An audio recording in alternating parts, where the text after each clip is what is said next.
Halo semuanya, namaku Desi dan selamat datang di Kunci Hidup, di mana biasanya aku akan ngomongin seputar LOA atau The Law of Attraction dan juga spirituality. Banyak sekali teknik penjualan atau persalesan di luar sana, dari mulai ABC alias A always be B, C closing. Always be closing. yaitu dengan menggunakan closing question. Teman-teman pasti tahu ya apa itu closing question. Jadi semua pertanyaan yang kita ajukan menggunakan objeksi dari mereka yang diakhiri dengan kalimat yes, yang intinya mereka tidak bisa mengatakan hal yang lain selain mengiyakan kalimat tersebut.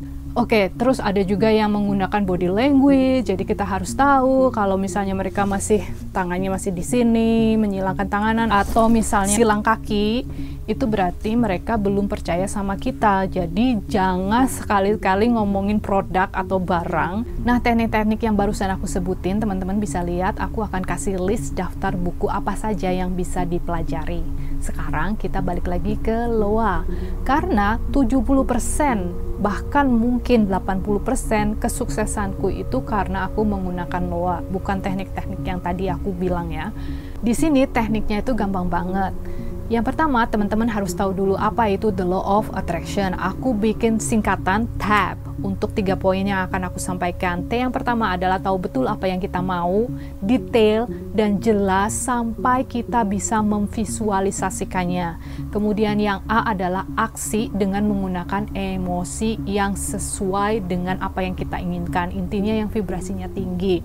Nah, aku biasanya menganjurkan 3 emosi, yaitu bersyukur, inspirasi, dan juga gairah. Pakai itu sehari-hari, ada di 3 perasaan itu aja, pasti sukses. Kemudian B yang terakhir adalah bervibrasi dengannya atau berada di vibrasi tersebut.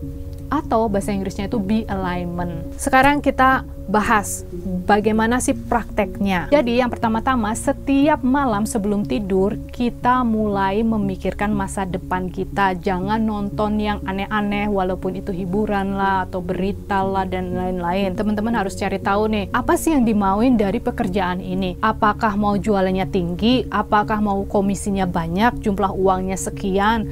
Terus bagaimana cara mendapatkannya? Kayak misalnya dulu di perusahaanku ada yang menggunakan, kalau kamu juara 1 sama 2, komisimu dari total penjualan satu kantor. Jadi itu besar banget sampai puluhan juta. Sedangkan ada juga perusahaan yang berdasarkan omset. Jadi kalau omset lu sekian, berarti komisimu 3%, omset lu lebih tinggi 5%, lebih tinggi lagi 10%. Nah, dari sana nanti aku bagikan, aku pengennya komisi 10%, berarti aku harus jualan sekian, berarti berapa biji itu yang aku harus jualin. Itu semuanya kan harus perlu hitung-hitungan ya, nggak bisa cuma sekedar gitu aja ya kan. Harus kita praktekkan. Berarti kalau gitu setiap harinya aku targetnya berapa orang yang aku harus temui atau berapa deal yang aku harus lakukan, kayak gitulah intinya. Kemudian kita cari seseorang yang bisa menginspirasi kita. Waktu itu aku masih sebagai sales muda atau sales baru, masih nol pengalamanku di bidang ini ya. Untuk Vacation Club nih aku ngomonginnya, dimana aku jualan dalam waktu 90 menit, harga daganganku itu sekitar 70 juta sampai 3M. Aku harus closing deal.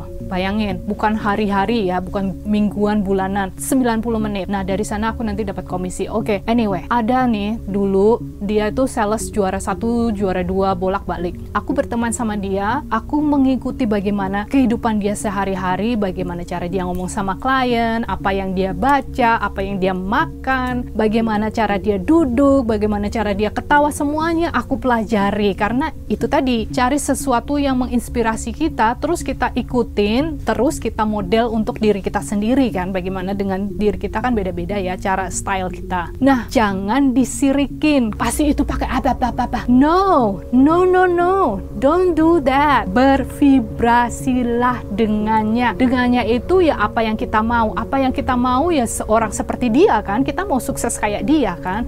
Ya sudah, walaupun lu bokek, aku waktu itu bokek, terus terang nggak punya uang, aku ikut seneng. Karena gini, ini misalnya garis yang pembedaan, vibrasi yang tinggi di sini, vibrasi yang rendah di sini. Vibrasi tinggi itu apa?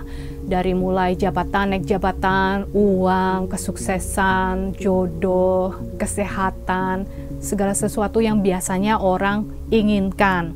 Nah, terus di bawah ini adalah vibrasi yang rendah. Vibrasi yang rendah itu apa? perasaan takut kan salah satunya, atau was-was, kehilangan, ditipu orang, rugi, sakit, penyakit, dan lain-lain. Semuanya itu kita butuhin, semuanya bagus buat kita sebagai manusia untuk mempelajari perjalanan hidupnya dia, ya kan? Jadi kita menjadi lebih dewasa, lebih bijaksana, dan lain-lain. Cuma untuk hal ini sebagai kita penjual, sales, kita masih maunya di sini kan, di vibrasi yang tinggi. Ya sudah, beradalah di sana, karena dalam setiap hariannya nih, langsung loncat ke kesehariannya.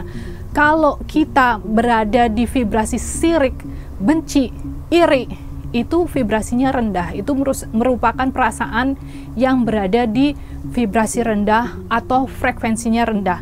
Jadi otomatis teman-teman akan turun di sini kan. Nah, otomatis apa yang didapetin? Segala sesuatu yang sama ya, sejenisnya. Anggap di sini si untung, di sini si buntung. Jadi klien yang kita dapetin pun kliennya itu ya buntung semua, nggak akan beli, nggak akan deal, atau mungkin deal tapi nanti cancel kayak gitu. Karena kita secara nggak sadar dalam menjalani kehidupan sehari-hari itu ada di sini. Feeling yang aku bilang tadi, big ya, bersyukur, inspirasi, gairah. Kita harus kerja dengan gairah tadi kan. Nah, setiap kali kita berada di kesusahan, carilah sesuatu hal yang bisa disyukuri dari kejadian tersebut, apapun itu. Karena dengan bersyukur itu otomatis kita akan berada di netral, posisi netral, balik lagi ke tengah-tengah tadi ya kan. Dari sana terus kita inget-inget lagi, inspirasi, cari sesuatu yang menginspirasi kita, apapun itu. Kayak temenku itu tadi kan, wah terinspirasi, inget dia kan, cius naik ke sini, jadi aku bergairah, semangat, pokoknya happy. Yang paling penting dalam kehidupan sehari-hari itu sebelum tidur sama ketika bangun tidur, karena dua waktu itu kita berada di frekuensi yang sangat tepat untuk membuat kita masuk ke alam bawah sadar kita, memprogram diri kita menjadi sesuatu yang kita inginkan. Nah, kalau pagi biasanya aku ngomong sama kaca. Nah, buat teman-teman yang pengen tahu bagaimana sih caranya untuk memprogram diri kita dengan menggunakan kaca, nanti bisa klik di sana. Itu dulu, nanti aku akan bikin video lain seputar perselesan. Don't worry, I'll be back. Alright, see you in next video. Bye for now.